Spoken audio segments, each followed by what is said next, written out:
think it's really awesome that they're doing it, especially that they're going to do it in the gay neighborhood of Chicago, and they're going to give affordable housing to people who are older, who are retired and they're on fixed income, and this way they can still live in the community that they're a part of without having to move out to another area. And they can also be open with who they are. They don't have to worry about hiding it or worry about repercussions from some of the older generation. They're not as accepting, and they're more closed-minded, and they don't have to worry about any of those things. And I think it's going to be very beneficial to those in the community. That sounds pretty pivotal. I mean, there always has to be a first time for everything, and in every field, and even if it seems minor, every small step that especially when major cities acknowledge financially and in a real way, especially using a historical building that can't be destroyed, that makes a statement. And when the government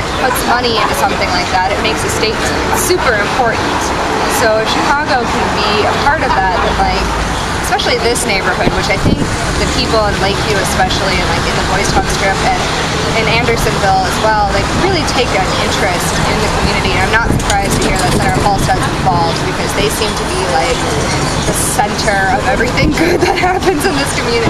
Well, I think it's good, but then again, I think it's kind of bad, but not so much bad or good. Kind of groggy due to there's a lot of youth here and a lot of young people that come up here and they become homeless.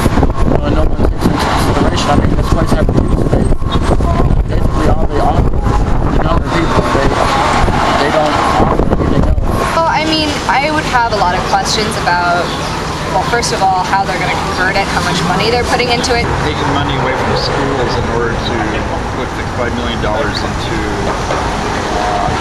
this redevelopment project, and then what you don't read in the Tribune is that it turns out that when this is done, then the property will go into a no tax mode. Yeah.